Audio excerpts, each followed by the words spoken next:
Dear friends, welcome in our channel. इस video में हम सीखने वाले हैं क्लास 11 सब्जेक्ट बायोलॉजी चैप्टर 2 का पार्ट फर्स्ट।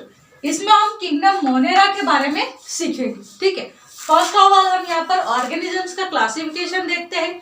जो भी ऑर्गेनिज्म है उनको हम यहाँ पर दो कैटेगरीज में डिवाइड कर रहे हैं। किसके बेसिस पे? तो on the basis of cell, यानी कि उनमें किस टाइप की सेल प्रेजेंट है, इसके आधार पे हमने यहाँ पर ऑर्गेनिजम्स को टू कैटेगरी में डिवाइड किया है। फर्स्ट है यहाँ पर प्रोकैरियोटिक ऑर्गेनिज्म और सेकंड है यूकैरियोटिक ऑर्गेनिज्म। ओके, अब जो प्रोकैरियोटिक ऑर्गेनिजम्स होते हैं ये क्या होते हैं? ऐसे ऑर्गेनिजम्स जिसमें कि सिंपल टाइप की सेल पाई जाती हो, जिसका जो न्यूक्लियस है वो भी वेल डिफाइंड नहीं होता है।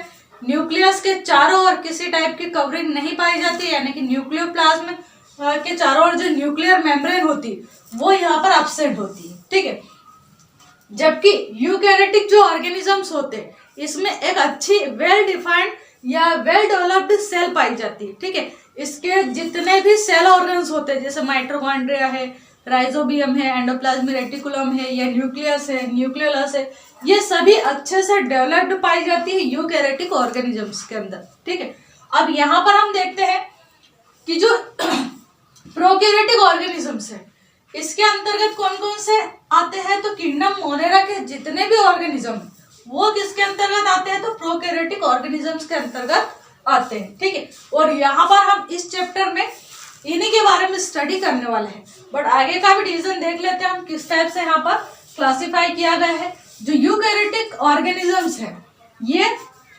टू टाइप के हैं। आगे कौन कौन से? एक होते हैं यूनिसेल्युलर, तो दूसरे है यहाँ पर multi cellular organisms. Unicellular organism means क्या होता है? ऐसे ऑर्गेनिज्म जो कि केवल वन सेल से पूरी उनकी बॉडी बनी रहती है, उनको हम बोलते हैं यूनिसेल्युलर टाइप के ऑर्गेनिज्म। जैसे for example amoeba and paramecium. Amoeba और पैरामीशियम ऐसा ऑर्गेनिज्म है जिनकी जो पूरी बॉडी है वो केवल वन सेल से ही मिलकर बनी है। जैसे इस टाइप की अमीबा की स्ट्रक्चर पाई जाती है, ऐसे अगर हम पैरामीशियम की स्ट्रक्चर देखें तो कुछ इस टाइप से स्ट्रक्चर पाई जाती है पैरामीशियम की। ठीक है, अब ये जो स्ट्रक्चर है वो भी पूरी एक सेल से ही मिलकर बनी हुई है। यहाँ पर जो भी ऑर्गेनिज्म होते हैं वो केवल वन सेल से मिलकर बने हैं, बट ये है कैसे? तो यूकैरियोटिक। ओके, आगे देखते हैं हम जो यूनिसेल्युलर ऑर्गेनिजम्स है इनको आगे जाके हमने रखा है किंगडम प्रोटिस्टा के अंतर्गत। ये हमारा सेकेंड वाला किंगडम है। फर्स्ट कौन सा था? मोनेरा किंगडम, सेकेंड है प्रोटिस्टा किंगडम। इस टाइप से टोटल 5 किंगडम्स आएंगे आपके पास। कौन कौन से देखते हैं आगे। यहाँ पर कहा है मल्टी सेल्युलर ऑर्गेनिजम्स। तो जो मल्टी सेल्युलर ऑर्गेनिज्म है वो क्या होते हैं?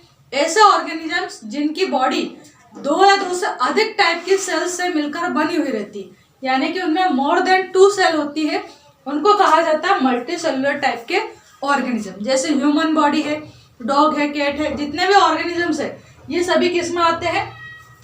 तो ये मल्टी सेल्युलर के अंतर्गत आते हैं। यूनिसेल्युलर को छोड़ के जितने भी ऑर्गेनिज्म है वो सारे मल्टी सेल्युलर के अंतर्गत आएंगे। जैसे आगे फिर इनको और आगे डिवाइड किया है, 2 कैटेगरीज में डिवाइड किया है यहाँ पर, है ना। फर्स्ट कैटेगरी कौन सी है? तो फर्स्ट यहाँ पर डिवाइड किया है सेल वॉल प्रेजेंट और सेल वॉल एब्सेंट के बेसिस पर। मीन्स मल्टी सेल्युलर ऑर्गेनिजम्स के अंतर्गत भी 2 अलग अलग टाइप की कैटेगरीज है। कौन कौन सी? ऐसे फर्स्ट कैटेगरी है जिसके अंदर जो सेल होती है इसके चारों ओर एक रिजिड टाइप की यहाँ पर ये सेल वॉल प्रेजेंट है, और एक होते हैं जिनमें सेल वॉल प्रेजेंट नहीं है ना, सेल वॉल एब्सेंट है। अब जिनमें सेल वॉल प्रेजेंट है ये भी 2 टाइप्स के होते हैं। एक होते हैं यहाँ पर ऑटोट्रॉफिक और दूसरे होते हैं हेट्रोट्रॉफिक। ऑटोट्रॉफिक के अंतर्गत आते हैं किंगडम प्लांटिया के जितने भी प्लांट्स है वो सारे आते हैं। ऐसे ही हेट्रोट्रॉपिक जो है उसके अंतर्गत आते हैं किंगडम फंगी के जितने भी ऑर्गेनिजम्स है वो आएंगे। ठीक है, ऐसे ही जो सेल वॉल एब्सेंट के बेसिस पर अगर हम देखें यहाँ पर, तो सेल वॉल एब्सेंट के बेसिस पर यहाँ पर जितने भी एनिमल्स हैं वो सारे आते हैं इसमें सेल वॉल एब्सेंट वाले टाइप्स के अंतर्गत। अब यहाँ पर जितने भी एनिमल्स है, एनिमल या किंगडम दिया है इसको, यानी कि इसके अंतर्गत सारे एनिमल्स को रखा गया। ओके, अब यहाँ पर 2 टर्म यूज की थी, एक थी ऑटोट्रॉपिक, दूसरी हेट्रोट्रॉपिक। तो ये क्या होता है देखते हैं। ऑटोट्रॉपिक ऐसे ऑर्गेनिजम्स जो कि अपना भोजन खुद बना लेते हैं, सनलाइट के प्रेजेंस में या किसी अदर टाइप से, उनको कहा जाता है ऑटोट्रॉपिक। जैसे फॉर एग्जांपल जितने भी प्लांट्स है, ग्रीन प्लांट्स, उनके अंदर प्रेजेंट होता है क्लोरोफिल, जो पत्तियां है उसमें प्रेजेंट होता है क्लोरोफिल। और ये क्लोरोफिल क्या करता है, तो ये फोटोसिंथेसिस के प्रोसेस के थ्रू यहाँ पर फूड का फॉर्मेशन करता है। जो फूड है वो किस फॉर्म में होता है, तो कार्बोहाइड्रेट के फॉर्म में स्टोर रहता है प्लांट्स में। और प्लांट की जितनी भी एक्टिविटीज है वो करवाने के लिए ये फूड उनकी हेल्प करता है, ठीक है। ऐसे दूसरा है यहाँ पर हेट्रोटॉपिक, जिसके अंतर्गत फंगी आते हैं। तो हेट्रोटॉपिक क्या होते हैं, ऐसे ऑर्गेनिज्म जो कि अपना भोजन खुद नहीं बना सकते, मीन्स अपने फूड का फॉर्मेशन सेल्फ नहीं कर सकते, वो किसी और ऑर्गेनिज्म पर डिपेंड होते हैं, उनको हम बोलते हैं हेट्रोटॉपिक टाइप के ऑर्गेनिजम्स। ओके, एनिमलिया में जितने भी एनिमल्स है वो सारे आ जाएंगे। तो इस टाइप से हमारे पास टोटल कितने किंगडम है, 5 किंगडम है। फर्स्ट है मोनेरा, सेकेंड है प्रोटिस्टा, इसके बाद थर्ड है यहाँ पर प्लांटिया किंगडम, फोर्थ है फंगी एंड फिफ्थ है एनिमलिया, ठीक है। इसके बाद नेक्स्ट वाला जो चैप्टर नंबर 3 वो है प्रोटिस्टा किंगडम, यानी प्रोटिस्टा के बारे में उसमें पढ़ेंगे। इसमें हम किसके बारे में पढ़ रहे हैं, तो यहाँ पर हम किंगडम मोनेरा के बारे में पढ़ेंगे अभी डिटेल में, ठीक है।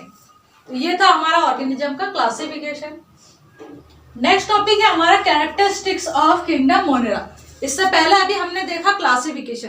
क्लासिफिकेशन में हमने क्या देखा था कि एक साइड थे प्रोकैरियोटिक ऑर्गेनिज्म, दूसरे साइड यूकैरियोटिक ऑर्गेनिज्म। जो प्रोकैरियोटिक थे उनके अंतर्गत आते हैं किंगडम मोनेरा के ऑर्गेनिज्म, ठीक है। प्रोकैरियोटिक सेल्स क्या होते हैं, तो ऐसे सेल जो अच्छे से डेवलप नहीं होती है उन्हें हम कहते हैं प्रोकैरियोटिक सेल, ठीक है। तो जो किंगडम मोनेरा के अंतर्गत जितने भी ऑर्गेनिजम्स आते हैं इनके अंदर कैसी सेल पाई जाती है, तो प्रोकैरियोटिक सेल पाई जाती है। फर्स्ट पॉइंट क्या है इसका, it includes all prokaryotic organism, means इसके अंतर्गत सारे प्रोकैरियोटिक ऑर्गेनिजम्स आते हैं। किसके अंतर्गत, तो मोनेरा किंगडम के अंतर्गत। सेकंड पॉइंट क्या है, Monera cell are microscopic, means यहाँ पर जो सेल होती है वो कैसी होती है, बहुत ही छोटी होती है। इसकी साइज अगर हम देखें तो 1 माइक्रोन के लगभग होती है। कितनी होती है, 1 माइक्रोन के लगभग। थर्ड पॉइंट दिया है इसमें, दे हैव नो न्यूक्लियस, यानी कि यहाँ पर न्यूक्लियस नहीं पाया जाता। नो मेम्ब्रेन, यानी कि जो न्यूक्लियस है उसके चारों ओर किसी भी टाइप की मेम्ब्रेन भी नहीं पाई जाती। No membrane bound organelles endoplasmic reticulum or mitochondria, यानी कि यहाँ पर जो सेल के अंदर माइटोकॉन्ड्रिया या एंडोप्लाज्मिक रेटिकुलम या फिर न्यूक्लियस पाया जाता है, उनके चारों किसी भी टाइप की सेल मेम्ब्रेन नहीं होती, यानी कि यहाँ पर पूरी एक ही सेल होती है इस टाइप से, ठीक है। पूरी एक ही सेल है, उसके अंदर यहाँ पर न्यूक्लियस भी नहीं रहता। न्यूक्लियस का जो क्रोमेटिन मटेरियल है वो ऐसे ही सेल के अंदर बिखरा हुआ रहता है। इसी में ऐसे राइबोसोम वगैरह या एंडोप्लाज्मिक रेटिकुलम ऐसे ही बना रहता है, यानी कि अलग से सेल की जो मेम्ब्रेन है वो अंदर नहीं होती, ठीक है। फोर्थ पॉइंट है यहाँ पर, most Monera cells have a rigid cell wall. ज्यादातर जो मोनेरा सेल्स है इनके चारों ओर एक रिजिड सेल वॉल पाई जाती है। एक मोटी सी यहाँ पर आउटर कवरिंग पाई जाती है जिसको अपन बोलते हैं रिजिड सेल वॉल। क्या कहते हैं इसको, rigid cell wall.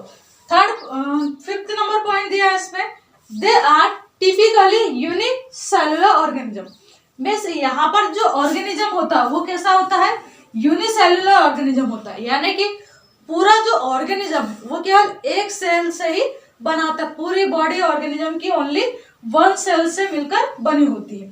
Last point है इसमें, they are important decomposer, means ये जो ऑर्गेनिजम्स है ये क्या काम करते हैं, तो ये डिकम्पोजिशन का काम करते हैं, यानी कि इसके अंतर्गत जो भी ऑर्गेनिजम्स होते वो क्या होते हैं, एक टाइप से डिकम्पोजर होते हैं जो कि डिकम्पोजिशन का काम करते हैं। तो यहाँ पर हमने पढ़े इसमें 6 characteristics of Monera organism.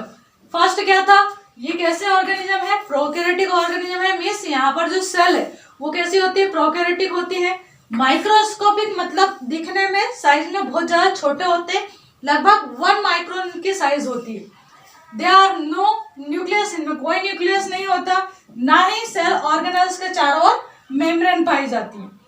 Fourth point में देखा अपन ने, मोस्ट मोनेरा सेल्स है रिजिड सेल वॉल, चारों ओर रिजिड सेल वॉल पाई जाती है। ज्यादातर जो ऑर्गेनिज्म है वो कैसे होते हैं, तो टिपिकली यूनिसेल्युलर ऑर्गेनिज्म है, मतलब जो ऑर्गेनिज्म है वो वन सेल से मिलकर बना है only. They are important decomposer, means ये डिकम्पोजर कैटेगरी में रखे जाते हैं, ये डिकम्पोजिशन का काम करते हैं। यहाँ पर हम सीखने वाले हैं बैक्टीरिया के स्ट्रक्चर के बारे में। ये जो बैक्टीरिया है ये मोनेरा किंगडम के अंतर्गत आते हैं, ठीक है। यहाँ पर स्ट्रक्चर को हम डिटेल में देखते हैं क्या क्या है स्ट्रक्चर के अंतर्गत।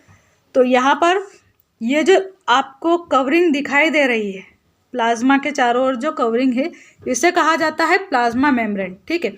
इसके अलावा जो ये टेल लाइक स्ट्रक्चर है इसे कहा गया है फ्लैजेलम, या इसको फ्लैजिला भी बोलते हैं, और ये बैक्टीरिया में मूवमेंट करवाने का काम करती है। इसके अलावा यहाँ पर ये इस टाइप से जो स्ट्रक्चर दिखाई दे रही है आपको, फिंगर लाइक प्रोजेक्शंस, ये क्या है, तो ये है पीली, क्या है ये पीली, और ये भी मूवमेंट में हेल्प करवाते हैं। इसके अलावा यहाँ पर ये है स्टोरेज ग्रेन्यूल्स, जिसमें कि जो बैक्टीरिया है इसका फूड स्टोर होता है। यहाँ पर ये स्ट्रक्चर को नाम दिया है मेसोजोम। ये जो अंदर की लेयर है इसके चारों ओर इस टाइप से आपको ये लेयरिंग दिखाई दे रही है ना, इस टाइप से यहाँ पर जो लेयरिंग दिखाई दे रही है ये डिजाइन टाइप की, इनको कहा गया है रेस्पिरेटरी चेन। क्या नाम दिया इनको, रेस्पिरेटरी चेन, जो कि क्या काम करवाती है, तो बैक्टीरिया में रेस्पिरेशन का ये काम करवाती है। इसके अलावा देखें यहाँ पर, तो ये आउटर जो कवरिंग है जो कि सेलुलोज की बनी हुई रहती है और थोड़ी हार्ड होती है, ये होती है सेल वॉल, जो कि बैक्टीरिया को बाहर के साइड से प्रोटेक्ट करने का काम करती है। इसके अलावा ये जो आउटर कवरिंग है इसे हम कैप्सूल भी कहते हैं, ठीक है। जो बैक्टीरिया है वो एक कैप्सूल के अंदर बंद होता है पूरा, है ना, यानी कि उसको प्रोटेक्ट करने का काम क्या कौन करता है यहाँ पर, तो सेल वॉल एंड कैप्सूल। ये मान सकते हैं हम कि जो सेल वॉल है इसके चारों ओर की जो कवरिंग है वो क्या है, तो कैप्सूल है, ठीक है। इसके अलावा यहाँ पर ये इस टाइप जो पत्तियों जैसे स्ट्रक्चर आपको दिखाई दे रही है, ये क्या है, तो ये आरएनए है। आरएनए कौन सा, तो mRNA है, यानी कि मैसेंजर आरएनए है ये। इसके अलावा यहाँ पर ये जो आपको इस टाइप से थ्रेड लाइक स्ट्रक्चर दिखाई दे रही है, धागे जैसे स्ट्रक्चर, इसको हम बोलते हैं न्यूक्लियोइड, ठीक है। ये क्या है, तो ये डीएनए है। डीएनए क्या है, तो जेनेटिक मटेरियल है। ये बैक्टीरिया का जेनेटिक मटेरियल क्या है, यहाँ पर ये डीएनए ही है। और यहाँ पर हमने देखा था कि जो भी प्रोकैरियोटिक सेल्स होती है उनके अंदर यहाँ पर न्यूक्लियस के चारों ओर कोई मेम्ब्रेन नहीं होती, तो यहाँ पर आप देख सकते हो न्यूक्लियस नहीं है और ना ही न्यूक्लियस के यहाँ पर कोई मेम्ब्रेन है, ठीक है। जो क्रोमेटिन मटेरियल है यानी कि जो जेनेटिक मटेरियल है वो पूरे ऐसा साइटोप्लाज्म में यहाँ वहाँ बिखरा हुआ है। इसके अलावा यहाँ पर जो दाने जैसे स्ट्रक्चर्स ये आपको दिखाई दे रही है, इनको नाम दिया है फ्री राइबोसोम, ठीक है। क्या है ये, तो फ्री राइबोसोम है। और इनका काम क्या होता है, तो ये बैक्टीरिया के अंदर प्रोटीन का सिंथेसाइज करवाते हैं। क्या करते हैं, प्रोटीन का सिंथेसाइज करवाते हैं। इसके अलावा यहाँ पर ये इस टाइप की डार्क वाली छोटी छोटी स्ट्रक्चर दिखाई दे रही है, ये क्या है, तो ये फ्री एंजाइम है जो कि बैक्टीरिया के अंदर प्रेजेंट रहते हैं और बैक्टीरिया की जो भी मेटाबॉलिज्म की रिएक्शंस है उनको कंप्लीट करवाने का काम ये करते हैं। तो ये स्ट्रक्चर थी हमारी बैक्टीरिया की।